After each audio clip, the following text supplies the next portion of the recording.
Kita lanjutkan pertemuan kita ya, materi yang berikutnya di bisnis proses manajemen. Pada kesempatan kali ini kita akan diskusi tentang identifikasi proses, gitu ya. Jadi kemarin kita kan tentang definisi proses.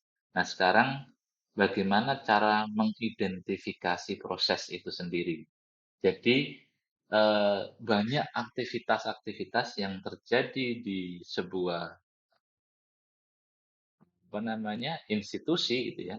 Nah, dari setiap aktivitas itu mana yang kita sebut sebagai proses, mana yang memenuhi kualifikasi bahwa ini proses, ya.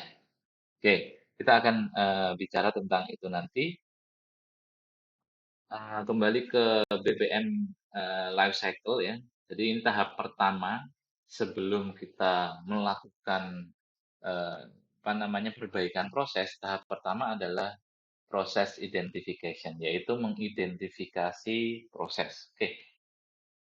Eh, jadi kita nanti akan bicara tentang apa sih identifikasi proses itu. Nah, di sini kita jelaskan identifikasi proses adalah aktivitas manajemen yang bertujuan untuk mendefinisikan rangkaian proses bisnis organisasi secara sistematis dan menetapkan kriteria yang jelas dalam memilih proses mana yang akan ditingkatkan. Jadi tujuannya adalah menemukan proses-proses kemudian melihat ya, melihat proses mana yang perlu diperbaiki. Dari sekian banyak proses yang sudah diidentifikasi, tujuannya adalah menemukan proses mana yang harus diperbaiki, gitu ya. Nah, outputnya adalah nanti proses arsitektur, jadi rangkaian dari proses yang ada di dalam sebuah organisasi itu seperti apa, kemudian menggambarkan hubungan antar proses yang terjadi, gitu ya. Karena prosesnya itu bisa saling berhubungan antara proses yang satu dengan proses yang lain, ya. Kemudian arsitektur proses itu nanti digunakan untuk melihat prioritas. Ya, prioritas mana yang harus dilakukan terlebih dahulu, gitu ya. Oke, kita akan bahas tentang istilah-istilah di dalam perusahaan itu, gitu ya. Misalnya Anda di sebuah manufaktur, gitu ya. Tentu di sana ada istilah-istilah yang digunakan untuk menamakan sebuah aktivitas, sebuah kejadian. Nah, ini nanti kita simpan di dalam sebuah glosarium namanya ya, yaitu daftar kata atau frase yang digunakan secara khusus oleh sebuah organisasi.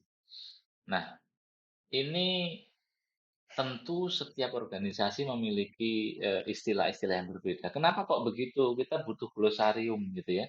Karena kita akan membangun atau memperbaiki proses. Bagaimana kita bisa memahami kalau kita nggak ngerti misalnya ada istilah order to pay itu apa sih, kan gitu ya. Kalau misalkan dalam teknologi informasi itu ada server itu apa sih, maka kita harus ada kesepahaman dalam sebuah tim BPM ini. Bahwa yang disebut server adalah pengendali aktivitas komputer di dalam sebuah jaringan, misalnya seperti itu. Jadi jangan salah kan, sekarang misalnya server itu diasumsikan servernya Google misalnya. Nah, itu menjadi terminologi yang berbeda. Tentu nanti itu penting manakala kita akan mengidentifikasi proses di dalam sebuah organisasi, ya. Nah, ada beberapa istilah yang umum yang dipakai di dalam perusahaan atau organisasi. Misalnya di sini ada istilah proses end to end, ya. Nah, apa itu proses end to end? Nah, di sini dijelaskan adalah serangkaian aktivitas yang dimulai dari awal hingga akhir suatu proses yang mencakup semua langkah dan pemangku kepentingan yang terlibat dalam menciptakan nilai untuk pelanggan atau pemasoknya, ya. Jadi end to end berarti dari ujung ke ujung. Dari misalnya kita sebuah perusahaan manufaktur, berarti dari pemasok sampai ke pelanggan. Nah, ini proses end to end. Dari awal sampai akhir, gitu ya. Nah, ini biasanya digunakan untuk mendefinisikan siklus produk gitu ya. Jadi kalau perusahaan manufaktur itu kan ada bahan baku, kemudian diproses ya, kemudian sampai menjadi barang jadi, kemudian dikirim ya, kemudian sampai pasca apa namanya penjualan atau layanan purna jualnya. Nah, itu adalah contoh atau definisi dari end to end proses. Misalnya ya, dicontoh di sini proses pembelian online. Jadi saat pelanggan memesan di apa namanya situs online gitu ya, sampai dia garansinya. Nah, itu namanya end to end. Tentu di dalamnya akan banyak proses subproses gitu ya. Subproses yang terjadi. Jadi kalau end to end itu dari ujung ke ujung, yang nanti di dalamnya ada proses-proses tambahan atau subproses dari proses utama tadi. Misalnya juga termasuk proses produksi mobil gitu ya. Dari mulai perencanaan desain, pengadaan bahan baku, produksi, perakitan, uji kualitas dan seterusnya ini adalah proses end to end. Ya, yang disebut dengan proses end to end itu berarti dari hulu sampai hilir ya, keseluruhan rangkaian proses. Oke. Kemudian dalam konteks identifikasi proses, ada istilah portofolio yang merujuk pada kumpulan kriteria yang digunakan untuk menentukan prioritas proses. Ya tadi saya sampaikan ada subproses. Nah, subproses ini tentu ada berbagai macam aktivitas ya, ada berbagai macam jenis misalnya gitu ya. Nah, contohnya apa?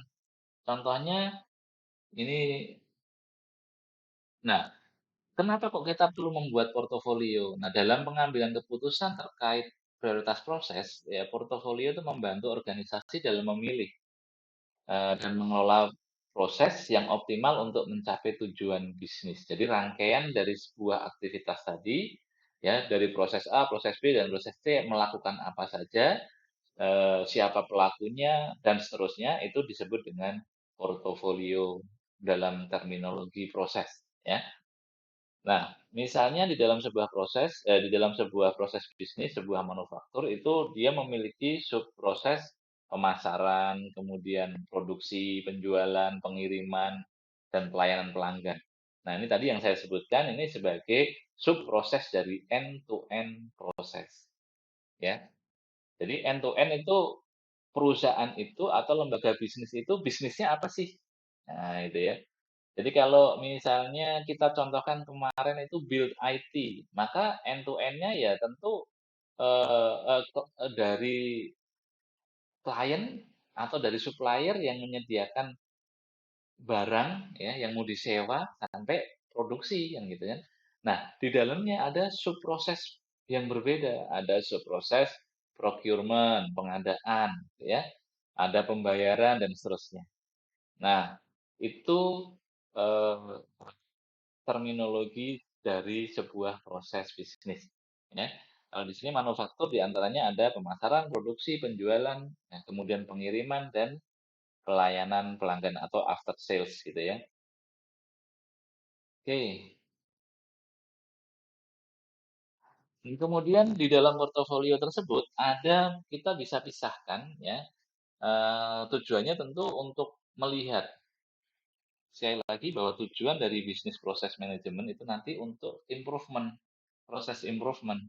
Nah, dalam rangka improvement proses, maka kita harus melihat kriteria, ya. Mana yang lebih dulu harus diutamakan dan mana yang bisa belakangan. Karena nggak mungkin kita bisa langsung menyelesaikan semuanya dalam satu waktu. Harus ada skala prioritas. Nah, misalnya di sini kita kelompokkan kriteria yang pertama. Nah, itu pada kontribusi terhadap pencapaian tujuan bisnis. Nah, ini tadi yang berhubungan dengan apa namanya perusahaan itu punya visi dan misi apa sih? Nah, itu misalnya proses masuk kriteria yang pertama. Kemudian kriteria yang kedua misalnya potensi untuk meningkatkan kepuasan pelanggan. Nah, kalau Tidak semua organisasi berorientasi pada kepuasan pelanggan misalnya. Ya, itu berarti mungkin kita kelompokkan lagi proses-proses yang digunakan untuk meningkatkan kepuasan pelanggan kita kategorikan di, kategori yang berbeda. Selanjutnya, dampak pada biaya dan efisiensi operasional. Nah, ini mungkin proses yang kita kategorikan sebagai kriteria yang ketiga misalnya. Nah, kita nanti skala prioritas mana yang kita dahulukan? Tentu, melalui pertimbangan-pertimbangan, yang dilakukan oleh pemangku kepentingan ya, mana dulu yang urgent ya, memiliki tingkat urgensi paling tinggi di antara kelompok-kelompok proses tadi, yang harus mendapat penanganan paling utama, ya. Nah,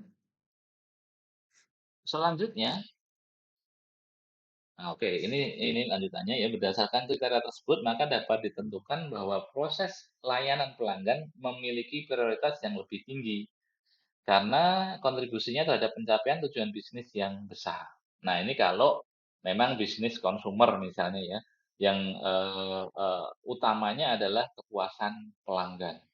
Ya, berarti proses-proses yang mendukung ke dalam pencapaian tujuan bisnis tadi itu memiliki prioritas paling tinggi untuk kita, tingkatkan, gitu ya. Oke, selanjutnya, ada istilah order to cash proses. Apa itu order to cash? Nah, ini bagian dari proses end to end tadi ya. Kalau ini misalnya perusahaan manufaktur gitu ya, ada order to cash. Nah, ini serangkaian aktivitas bisnis yang melibatkan penjualan barang atau jasa, hingga menerima pembayaran dari pelanggan. Jadi, eee, O2C, order to cash proses ini dimulai dari pemesanan barang ya, atau jasa oleh pelanggan, kemudian dilanjutkan dengan pengiriman barang sampai dengan pembayaran, ya, itu satu rangkaian proses. Ya, tentu saja kalau perusahaan manufaktur nggak sampai di situ, tentu ada banyak ya, proses yang terjadi di dalamnya, ya. Ini order to cash, ya. Tahapan-tahapannya pemesan barang, ya, kemudian verifikasi ketersediaan stok, ya, kemudian ada persetujuan pemesanan dan seterusnya sampai penerimaan dan pengolahan pembayaran. Nah, ini, eee, order to cash proses. Contohnya apa? Lah, ini dicontohkan, pelanggan memesan produk di toko online. Nah, misalnya seperti itu ya, rangkaiannya seperti yang terlihat di dalam urutan nomor tersebut. Ya, ini urut. Proses tentu urut ya, namanya proses itu punya nomor urut, setelah ini begini, setelah ini begini, setelah ini begini. Nggak bisa acak ya, ini sekuensial di dalam tahapan proses ini. Kemudian selanjutnya ada quote to order. Nah, ini kalau di dalam contoh di bab kemarin, ini masuk ke, apa nih, penawaran, ya. Jadi ada quote itu memberikan penawaran harga kepada pelanggan hingga pemesanan produk. Misalnya kan kalau di misalnya medis gitu ya, kita sering melihat di rumah sakit itu ada yang namanya detailer.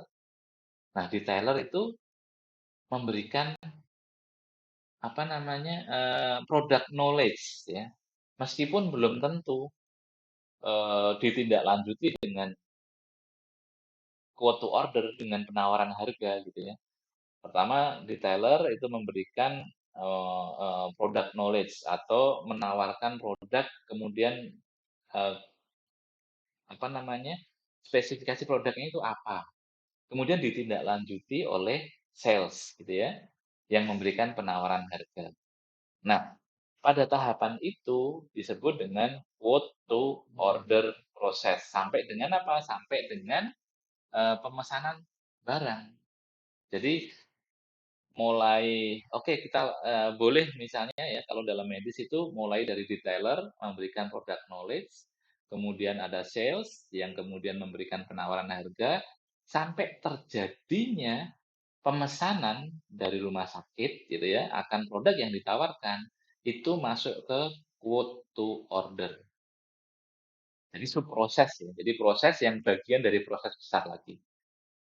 Jadi hanya sampai terbukanya order ya, nggak sampai ke pengiriman belum. Ya. Ini disebut dengan quote to order.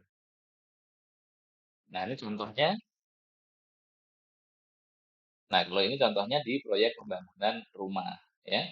Sampai seterusnya sampai ditetapkan penawaran harga dan disetujui belum sampai pembayaran. Karena kan nanti harus dibangun dan seterusnya ya. Ini contoh proses quote to order. Selanjutnya procure to pay. Ini adalah aktivitas bisnis yang melibatkan pengadaan barang atau jasa hingga pembayaran kepada vendor. Ya, P2P proses dimulai dari identifikasi kebutuhan barang, kemudian pencarian, pemasok, ya, kemudian sampai kepada pembayaran atas tagihan. Nah, ini masuk ke procure to pay. Jadi pengadaan barang sampai ke pembayaran. Ya, tidak sampai ke apa namanya produksi ya, karena dia hanya pesan atau pengadaan barang apa namanya barang yang sudah ready untuk dipakai lah istilahnya gitu ya, sampai kepada pembayaran. Itu procure to pay. Ya produksinya di mana ya di sisi pemasok mestinya ya, karena ini hanya order sampai dikirim kepada pemasok pembayarannya, gitu ya. Jadi satu rangkaian proses untuk pengadaan barang. Selanjutnya, oh ini contohnya ya, perusahaan mengidentifikasi kebutuhan dan seterusnya sampai perusahaan melakukan pembayaran atas tagihan. Tentu barangnya sudah dikirim ya. Nah, ini procure to pay. Jadi identifikasi dulu aktivitas-aktivitas apa di dalam perusahaan atau di dalam bisnis, kemudian kelompokkan itu masuk ke proses yang mana. Ya, nanti kita bisa apa namanya mendefinisikan ini proses yang di sisi sebelah mana sih sebenarnya kan gitu ya. Oke, selanjutnya issue to resolution process. Ya, issue to resolution. Jadi masalah sampai solusi gitu ya. Nah, ini biasanya proses ini terjadi pada penanganan masalah yang ada yang datang dari customer. Ya. Biasanya misalnya mulai dari keluhan, oh ada masalah seperti ini, kemudian seterusnya seterusnya sampai kepada tahapan penyelesaian atas permasalahan yang timbul, gitu ya.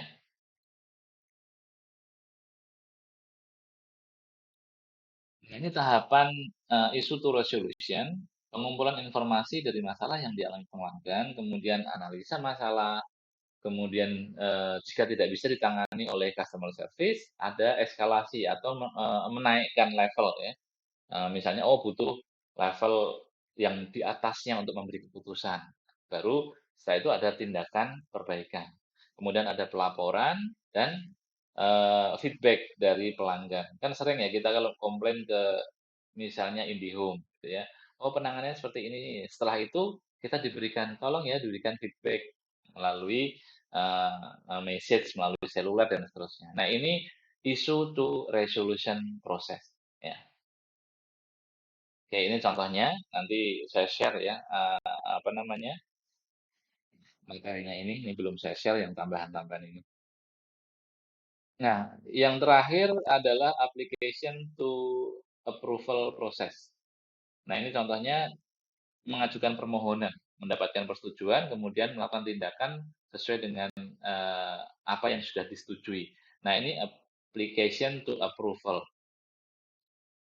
Tahapannya seperti yang di atas ya, pengajuan, kemudian seterusnya sampai dengan tindak lanjut.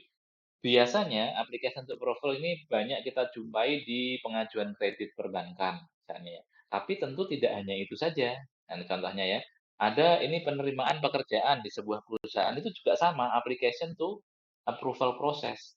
Atau misalnya pengajuan cuti ya, karyawan itu juga contoh proses application to approval. Jadi kita proses yang pada prinsipnya mengajukan sesuatu, permohonan, kemudian diverifikasi dan dieksekusi itu application to approval process. Ya. Oke, itu untuk istilah-istilah di dalam proses bisnis. Nah, apa sih sebenarnya strategi bisnis?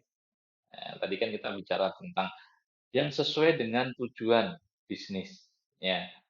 Nah, strategi bisnis adalah perspektif organisasi dalam menetapkan dan memenuhi tujuan bisnis. Itu strategi bisnis.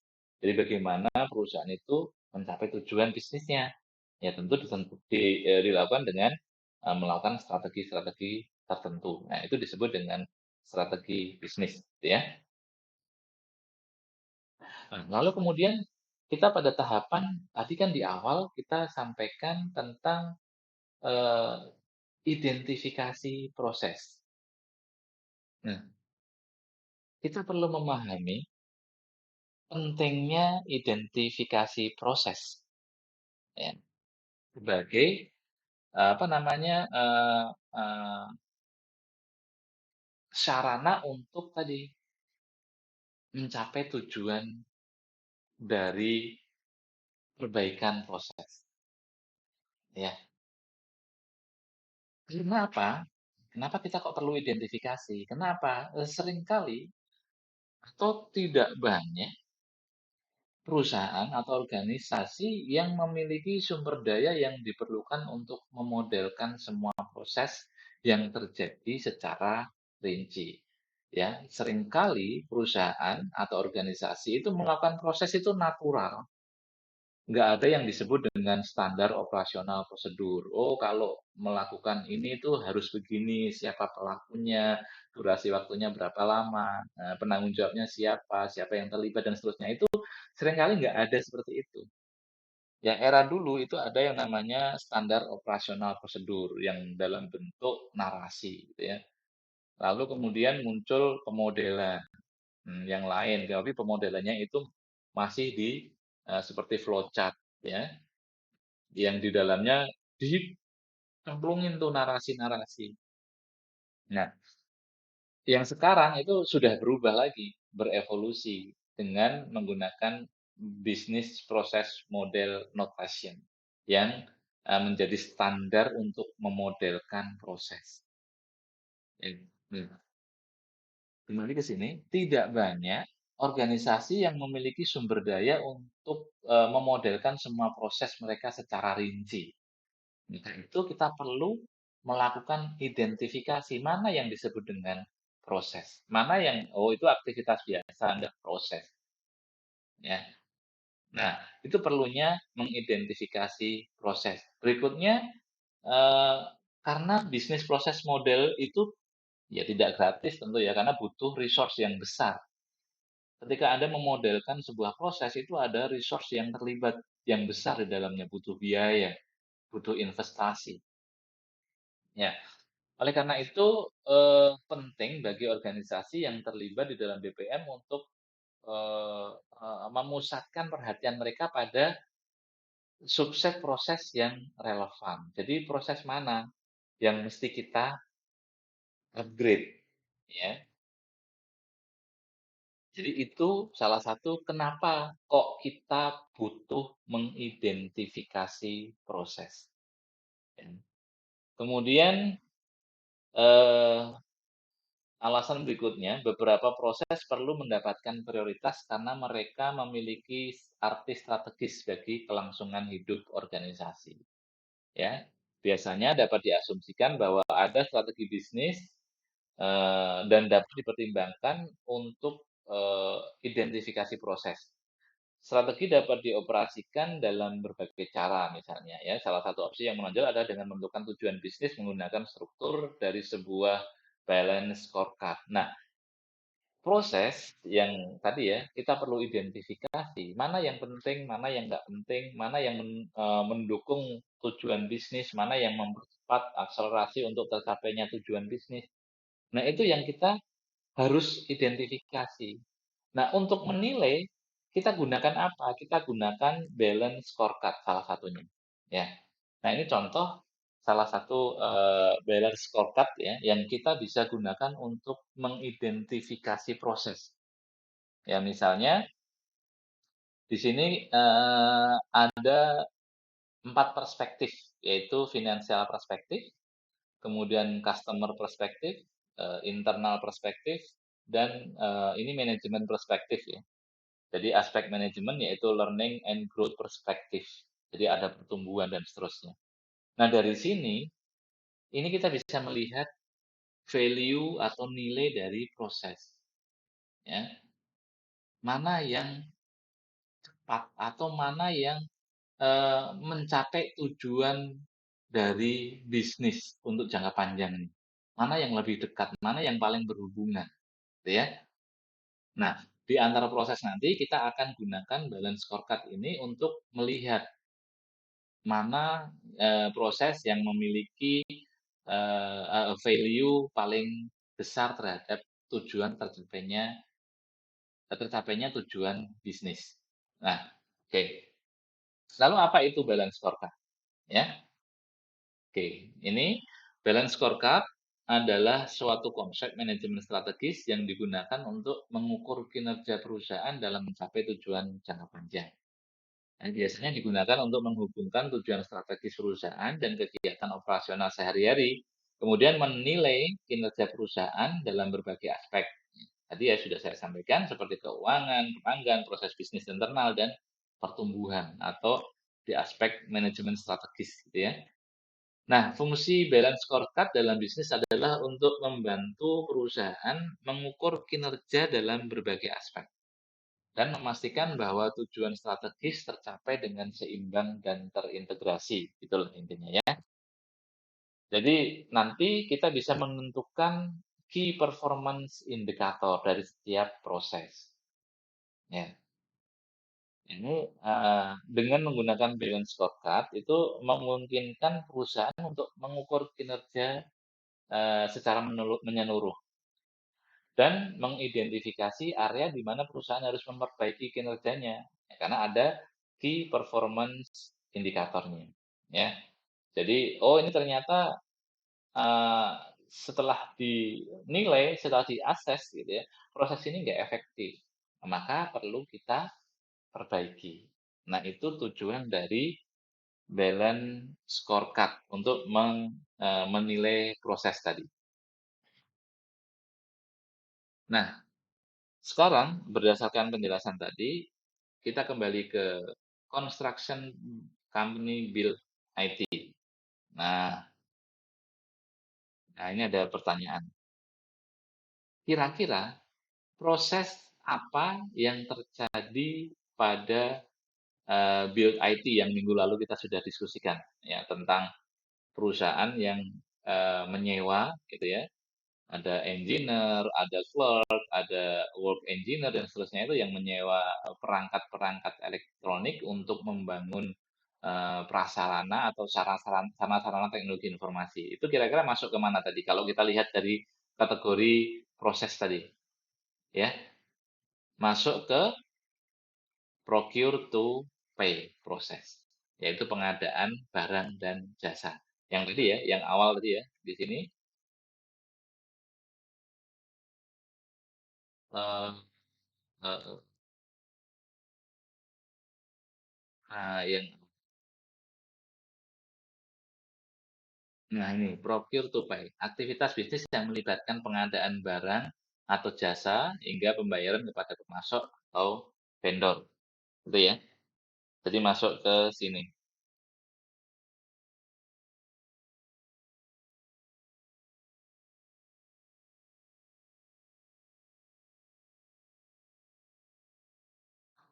Selanjutnya kita kembali ke tadi.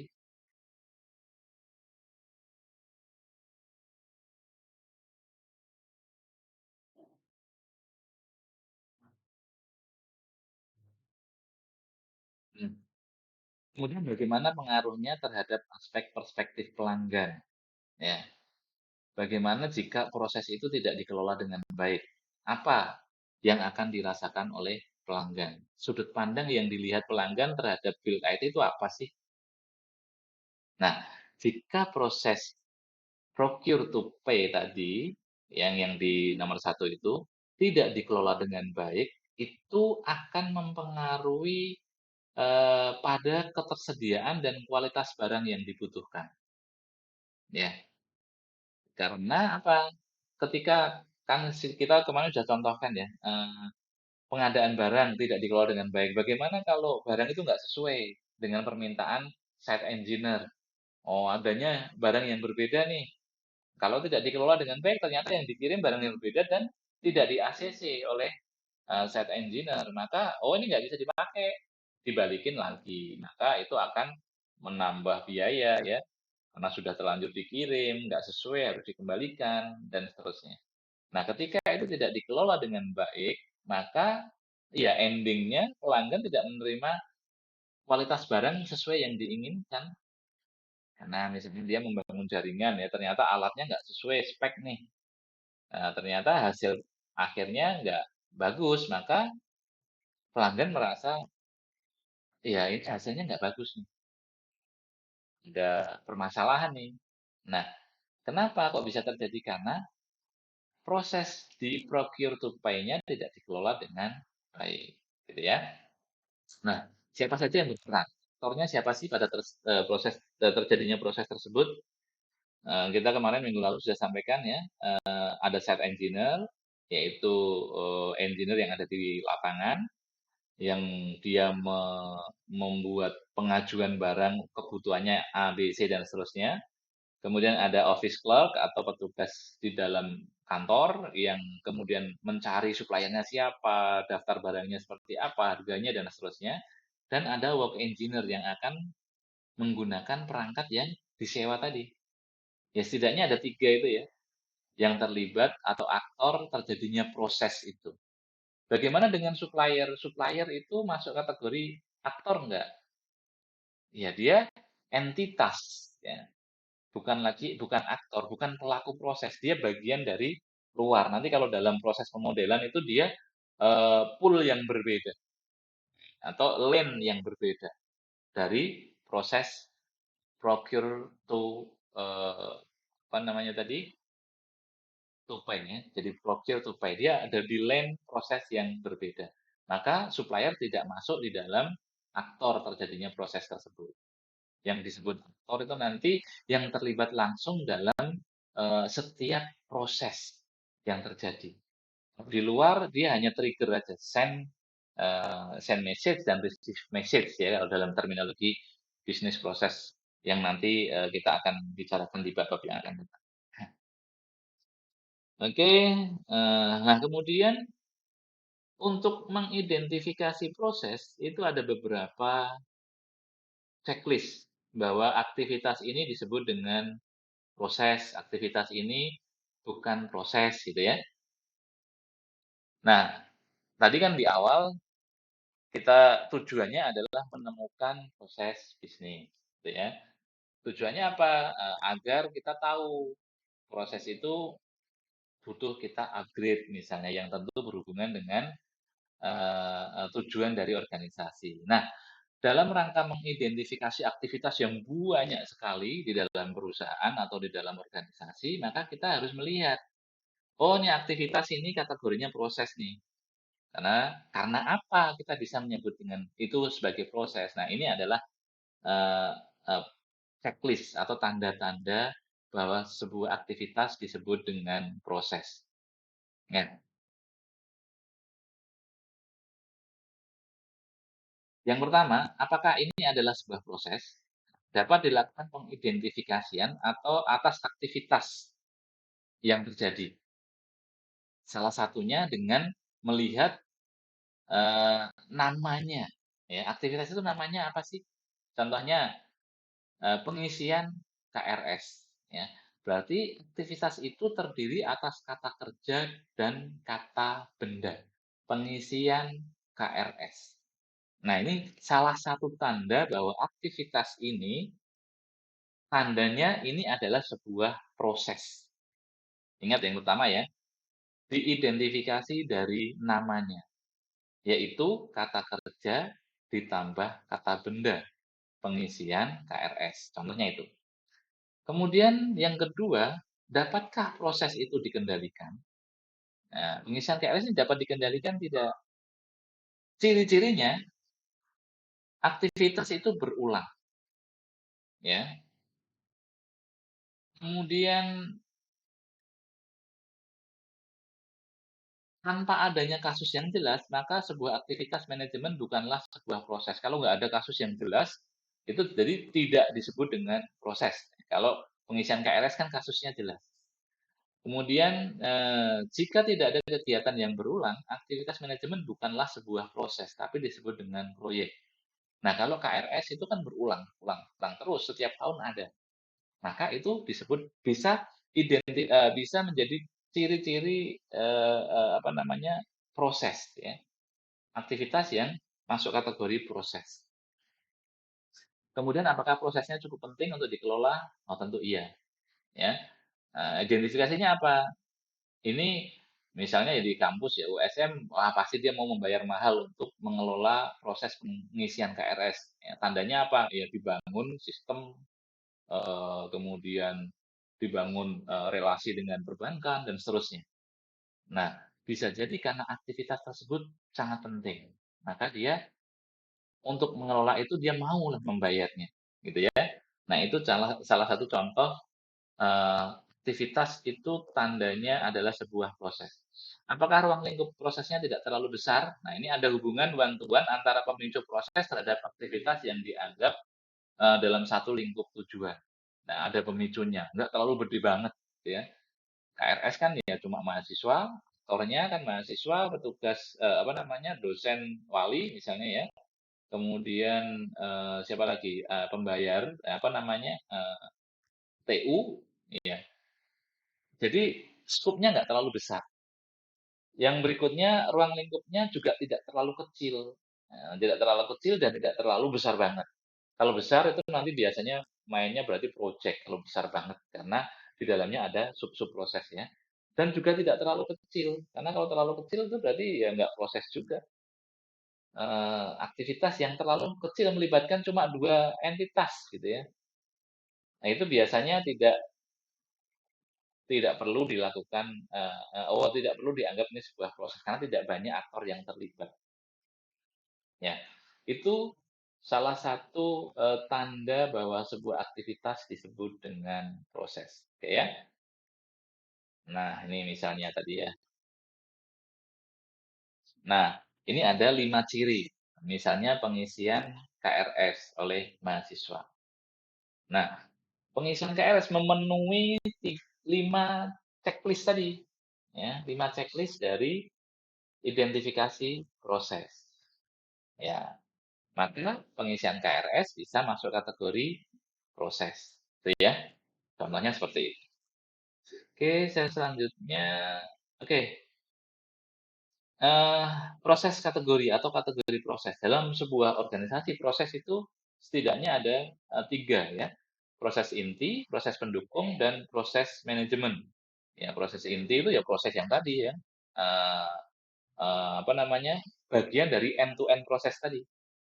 Kemudian proses pendukung itu aktivitas-aktivitas yang mendukung dari proses intinya dan proses manajemen yang lebih ke aspek-aspek strategis dari tujuan bisnis. Yang kita nanti perlu soroti lebih detail adalah di proses intinya. Nah, ini frameworknya ya. Manajemen proses, support proses, dan core proses. Yang core proses itu yang ada di tengah yang nanti kita akan fokus di sana di core prosesnya dalam pembuatan model untuk ditingkatkan ya. Oke, saya sebutkan misalnya ini di universitas ya, proses intinya apa? Tergantung tujuan dari organisasi ya. Kembali lagi ke tujuan organisasi atau tujuan perusahaan. Kita memilah-milah proses. Proses intinya atau core prosesnya kalau di kampus misalnya ya, itu ada penelitian, pengajaran, dan pengabdian. Ya. Nah, di dalamnya ada sub-sub prosesnya. Mekanisme untuk membuat penelitian, kemudian mengkomersialkan hasil penelitian, dan seterusnya. Itu nanti ada sub-sub prosesnya. Nah, di dalamnya nanti juga ada pengelolaan-pengelolaan yang lebih spesifik lagi. Itu masuk kategori proses inti. Ya, jadi proses inti itu adalah eh, aktivitas utama yang dilakukan oleh organisasi atau perusahaan tersebut. Kalau kampus kan tentu aktivitas utamanya adalah penelitian, pengajaran, dan pengabdian. Kalau manufaktur beda lagi tentu proses intinya. Kalau misalnya toko juga beda lagi proses intinya. Nah, kemudian proses pendukungnya apa? Misalnya ada administrasi kepegawaian dan manajemen teknologi informasi misalnya. Kemudian manajemen infrastruktur, itu pendukung dari proses inti yang ada di mana? Yang ada di universitas atau kampus atau lembaga pendidikan. Ini contohnya. Kemudian proses manajemen, ya ini tentu proses yang lebih luas lagi yang mungkin dikelola oleh, dalam konteks ini, lembaga, yayasan, atau rektor, ya itu mewujudkan visi dan misi universitas, ya.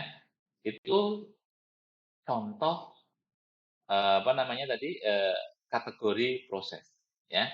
Contohnya di universitas, mungkin Anda nanti bisa, mengambil contoh yang lain. Oke, ini sampai ke sini. Saya rasa ini tugasnya nggak usah dikerjakan dulu ya. Jadi itu yang, topik bahasan kita untuk hari ini, tadi dari, identifikasi proses, kemudian, eee, glosarium atau istilah-istilah dalam proses, kemudian kenapa kita perlu mengidentifikasi proses dan proses itu kategorinya apa saja. Oke, saya rasa itu yang bisa saya sampaikan untuk hari ini, kalau ada pertanyaan langsung dikirimkan ke grup saja. Untuk kita diskusikan melalui grup dan mungkin pertemuan-pertemuan yang akan datang. Baik, saya akhiri untuk hari ini. Terima kasih atas perhatiannya. Assalamualaikum warahmatullahi wabarakatuh.